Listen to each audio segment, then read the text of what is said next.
Aujourd'hui, on va essayer de discuter de la photographie, de la mise en scène, mais non pas dans une scène en particulier, mais dans un film dans son intégralité. Ce film, c'est La Isla Mínima, film policier espagnol sorti en 2014. J'ai toujours trouvé, personnellement, que les couleurs et la gestion de la lumière dans ce film nous parlaient littéralement. Et on va voir en quoi dans cette vidéo. Évidemment, pour ceux qui n'ont pas vu le film, il n'y aura pas de spoiler sur l'histoire ni sur la fin du film. J'espère surtout vous faire découvrir ce film à travers sa mise en scène et sa photographie, et vous donner envie de le voir. Ce qui m'a réellement attiré en premier dans ce film, c'est surtout sa palette de couleurs et les lumières. Et cette gestion de la lumière, elle est simple, mais hyper dramatique à la fois, et évidemment, c'est super efficace. On va rentrer dans le vif du sujet avec les scènes de nuit, et il y en a pas mal. Je peux me tromper, évidemment, mais selon moi, durant ces scènes, il y a tout au plus 2 sources de lumière qui sont utilisées pour la scène principale, pour le premier plan, on va dire. Le reste du plan, on va appeler ça le remplissage, il est éclairé souvent de très loin, si bien qu'on se concentre sur ce qui est éclairé au premier plan, et c'est normal. Rien n'arrive à nous distraire de ce qui est éclairé en premier, car c'est le but, et c'est comme ça qu'a été pensée la gestion des lumières. Et cette gestion de la lumière arrive alors à créer une vraie atmosphère de tension. Et durant les scènes de jour, on a le même effet de tension, mais la gestion de la lumière est utilisée différemment. C'est géré à l'inverse, du coup des scènes de nuit. C'est-à-dire que durant les scènes de nuit, c'est surtout l'obscurité qui va nous submerger et nous mettre sous tension car on ne voit pas littéralement ce qui va ou peut se passer. Et si un personnage arrive en arrière-plan, on pourra pas le voir à cause de la gestion de la lumière et c'est voulu. Mais durant les scènes de jour, c'est le soleil qui va nous submerger. Un soleil à la luminosité maximale qui va se répandre dans tout le plan, si bien que ça va étouffer le spectateur. La lumière alors elle devient lourde et effrayante presque, alors que nous sommes en plein jour.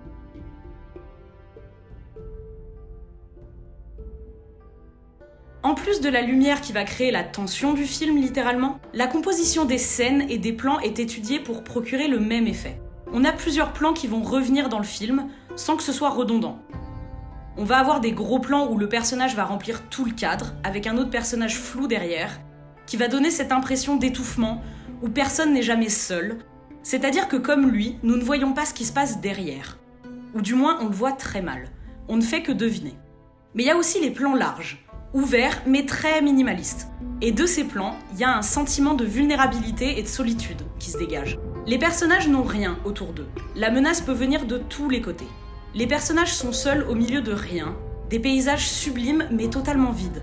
Et ces magnifiques paysages tranchent beaucoup avec le sordide des meurtres évoqués et montrés dans le film. Les plans des paysages, un peu à la Yann Arthus Bertrand, ne sont là que pour montrer le décor dans lequel l'histoire va se dérouler. Il y a une volonté de montrer au spectateur que cela se passe au milieu de nulle part, lui donnant un sentiment d'être complètement impuissant face aux événements. Et pour finir, ces plans vont donner une sensation de vertige.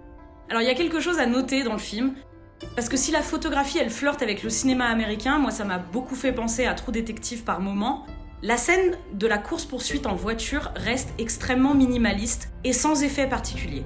Donc si la photographie elle se veut être très américaine, la mise en scène l'est très peu au final. Ce fossé entre ce que nous montre le film et ce qu'il va être réellement est assez déstabilisant au final. On s'attend pas à une course-poursuite en voiture de nuit aussi réaliste et aussi tendue, sans qu'il y ait aucun effet au final. La lumière, presque totalement naturelle d'ailleurs, ce qui fait qu'on ne voit plus que le personnage qui conduit, nous tient en haleine et on se demande à chaque seconde à quel moment ça va partir en vrille. Tout ce qu'on va pouvoir voir durant cette séquence est éclairé par les phares de la voiture du personnage qu'on suit. Il y a une volonté de ne pas tout montrer pour qu'on se mette encore plus à la place du personnage. Le réalisateur nous dit clairement, si mon personnage ne voit pas ça, le spectateur ne le verra pas non plus. Et c'est très bien joué parce que ça va nous mettre totalement en tension. Quand beaucoup de films à suspense nous montrent les choses avant que le personnage ne les voie, ce film décide de nous faire évoluer en même temps que les personnages. On est dans l'histoire au sens propre du terme. Du coup, pour ceux qui n'ont pas vu le film, vous pouvez vous arrêter ici, voir le film et y revenir juste après. Je vais pas réellement donner un spoiler du film, mais ça va être compliqué de comprendre si vous n'avez pas vu le film. Pour les autres, c'est parti. Du coup, en parlant de personnages, on va s'éloigner très vite fait de la photographie et de la mise en scène pour en parler. Il y a un véritable jeu durant le film, non pas pour connaître l'identité du meurtrier, mais pour savoir si les 2 personnages que nous suivons sont bons ou mauvais. À aucun moment nous allons avoir des indices sur eux, et on va se demander durant tout le film s'ils valent la peine qu'on s'y attache ou non.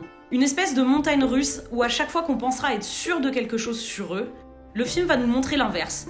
Et ainsi de suite jusqu'aux dernières minutes du film où tout éclate, dans une scène qui reste pour moi la plus brutale de tout le film. Elle nous fait nous demander si nous nous sommes attachés à une ordure ou non. C'est très brillant dans le sens où il y a beaucoup de films policiers qui jouent sur la corde sensible des spectateurs pour qu'ils s'attachent aux enquêteurs. On peut penser à Seven de David Fincher où on sait que les personnages ne sont pas parfaits. Mais pour pouvoir les suivre dans leur enquête, nous sommes obligés de s'y attacher. Là, c'est pas le cas du tout. J'ai pour ma part eu du mal à m'attacher aux deux personnages, sans que cela m'empêche d'être totalement happé par le film.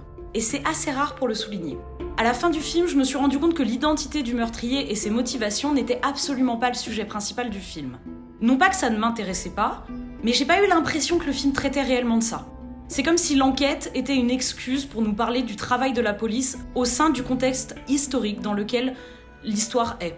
Nous montrer la fracture que ce moment de l'histoire espagnole a eu comme impact sur les populations et sur la police. Évidemment, ce n'est que mon avis. En soi, c'est un film que j'ai beaucoup aimé, sinon j'en parlerai pas. Mais je l'ai beaucoup aimé parce qu'il prend à contre-pied beaucoup de choses. C'est un film qui se passe presque toujours en plein jour, mais qui va nous mettre en tension en permanence. Et ça tranche beaucoup avec la pluie incessante de certains films noirs, comme Seven de Fincher, comme je l'ai dit, mais je pense aussi à Une pluie sans fin de Dong Yu, film policier chinois. Il emprunte certains codes du film policier aux Américains, mais arrive à les retourner et à en faire autre chose. Si bien qu'on voit les inspirations, mais elles sont déformées au profit du cinéma de genre, et de façon intelligente. Pour ceux qui ne l'ont pas vu, je peux que vous conseiller de le regarder, évidemment, il est sur OCS. Pour les autres, il est toujours bon de revoir un film avec un nouvel œil. J'espère que cette vidéo vous aura plu, je vous dis à la prochaine, n'oubliez pas de regarder plein de films. Ciao!